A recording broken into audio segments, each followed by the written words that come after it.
आखिर मैं अपने लाइफ में कैसा फ्रेंडशिप चाहता हूँ, और मैं जैसा फ्रेंडशिप चाहता हूँ वो एक आइडियल फ्रेंडशिप है और हर किसी का फ्रेंडशिप ऐसा ही होना चाहिए। यानी कि कुल मिलाकर के बात करें तो आज की इस वीडियो में हम चर्चा करने वाले हैं कि आखिर हमारा फ्रेंडशिप कैसा होना चाहिए। सबसे पहले लवली प्रोफेशनल यूनिवर्सिटी में मैं ये होमवर्क के रूप में सबमिट करता हूँ और मैं आप सभी को इस बहुत ही इंपॉर्टेंट सिग्निफिकेंट टॉपिक पे आपसे बात करता हूँ।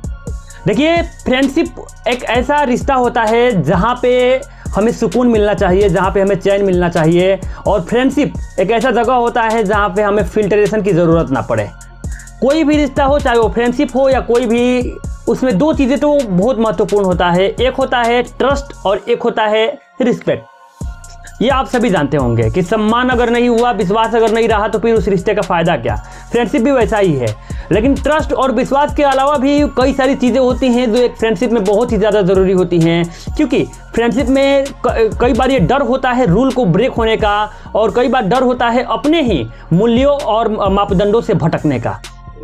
सबसे पहले मैंने कुछ पॉइंट नोट आउट किया है। According to me, what are the characteristics of good friendship and which kind of the friend I would like to.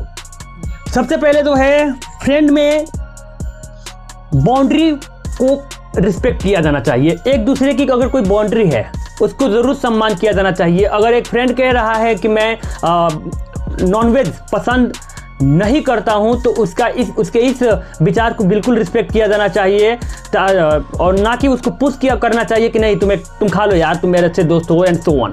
सो इस प्रकार के इमोशनल प्रेशर या फिर चीज़ें जो होती हैं वो सही नहीं होती है। एक दूसरे का बाउंड्री का सम्मान करो। अगर वो कह रहा है किसी चीज़ के लिए ना, तो उसके ना का सम्मान करो। यानी कि accept the person as it is without try to change their personality if the personality is not violating someone. दूसरा जो हमारा एक फ्रेंडशिप में अगला है वो है सपोर्टिव। फ्रेंड हमारा सपोर्टिव होना चाहिए। फ्रेंडशिप का मतलब होता है एक रिलेशनशिप, और रिलेशनशिप में एक कॉमन चीज़ ज़रूर होना चाहिए कि जब भी बुरा वक्त हो तो भी हमें सपोर्ट करे, और अच्छा वक्त हो तो भी सपोर्ट करे। तो अच्छा वक्त में काम आए ना या ना आए ये अलग की बात है, लेकिन अच्छे दोस्त बुरे वक्त में ज़रूर काम आने चाहिए। जो हमारा तीसरा है वो open communication. Open communication is not only important to share the thoughts of each other, but it is also important to avoid any kind of the drama. देखिए, कई बार फ्रेंडशिप में या कोई भी रिश्ता में जो होता है, किसी ने किसी के बारे में कह दिया तो उसके बारे में मन में कुछ ना कुछ चलने लगता है, या फिर हो सकता है किसी इंसिडेंट को, किसी बात को हम अपने मन में दबा के बैठ गए हैं जिसको हम अलग तरीके से परसीव कर लिए हैं। हम बता भी नहीं रहे हैं, जता भी नहीं रहे हैं, और हम उससे काफ़ी एक अंदर से डिस्टेंस क्रिएट होने लगा है। तो इस प्रकार की चीज़ होता है, एक इमोशनली कॉन्फ्लिक्ट क्रिएट करता है, एक ड्रामा क्रिएट करता है।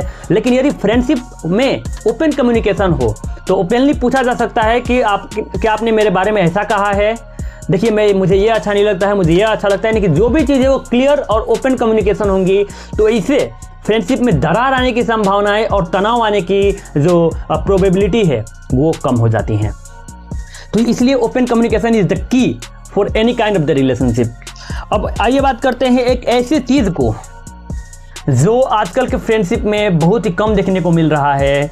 आजकल के फ्रेंडशिप में शुगर कोटिंग बहुत ज़्यादा हो रहा है, बट हम आज शुगर कोटिंग की नहीं बल्कि एक कंस्ट्रक्टिव फीडबैक की बात कर रहे हैं। हमारा फ्रेंड ऐसा होना चाहिए जो कि हमें हमारी गलती पर हमें समझाए कि हाँ तुमने यहाँ पे गलती किया है।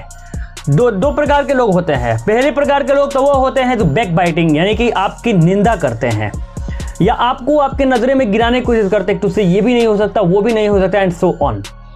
और कुछ फ्रेंडशिप होते हैं जो आपके मुंह पर मीठा बात कर, अरे तू ये भी कर सकता है, अरे तूने कोई गलत काम नहीं किया, तुमने टीचर को डांट दिया ना, हाँ बिल्कुल सही किया, डांटना चाहिए, टीचर ने गलती किया था। यानी कि हाँ में हाँ मिलाना, चाहे वो गलत ही क्यों ना हो। तो ये दोनों प्रकार के लोग बहुत ही खतरनाक और शातिर होते हैं। लेकिन जो तीसरा प्रकार की जिस पॉजिटिव फीडबैक या फिर पॉजिटिव क्रिटिसिज्म की मैं बात कर रहा हूँ, या कंस्ट्रक्टिव फीडबैक की मैं बात कर रहा हूँ, वो लोग बहुत ज़्यादा ज़रूरी होता है ताकि आपके कमियों को पहचान पाए। क्योंकि आपके अलावा एक वही वो लोग होते हैं जो आपके साथ आपके बारे में जानते हैं। एक शायरी लिखा है कि आसमानों को ज़मीनों से मिलाने वाले झूठे होते हैं ये तकदीर बताने वाले। अब तो मर जाते हैं रिश्ते ही बुरे वक्तों पे, पहले मर जाते थे रिश्ते को निभाने वाले।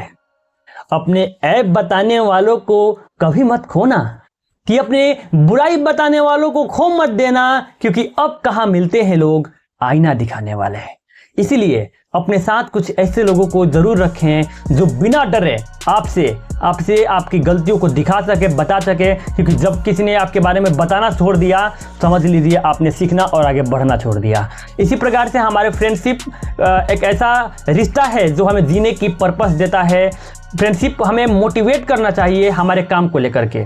फॉर एग्जाम्पल, अगर हम वहाँ पे अपने किसी गोल को लेकर के गए हैं कि हमें पढ़ के ये बनना इन द सेंस जॉब करना है या बिजनेस करना है, आइडिया, तो ना कि वो आपको डाइवर्ट करे कि नहीं अरे चलो ये करते हैं, चल हम हमेशा वो करते हैं। दैट इज कि केवल पढ़ाई के अलावा और चीज़ मतलब वो इंसान आपको मोटिवेट करना चाहिए जो चीज़ आप करना चाहते हैं, ना कि डिमोटिवेट करके आपको सोचने में और ओवर थिंकिंग में डाल दे। तो ये सारे कैरेक्टरिस्टिक्स एक फ्रेंडशिप में मेरे हिसाब से, मेरे अनुसार, ये मेरा पर्सनल ओपिनियन है, होना ही चाहिए। और मैंने इसमें फ्रिक्शन और नॉन फ्रिक्शन को मिला करके एक अच्छा सा शायरी के द्वारा आपको समझाने की भी कोशिश किया है।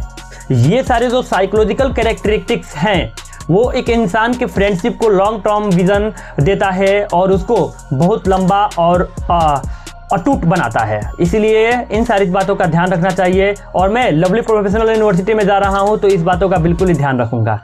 मैंने इस वीडियो को इंग्लिश में लवली प्रोफेशनल यूनिवर्सिटी में एज अ कंपटीशन में सबमिट किया है। सो thank you for watching and I believe that this video will be helpful for you. You can subscribe this channel for more. Thank you so much.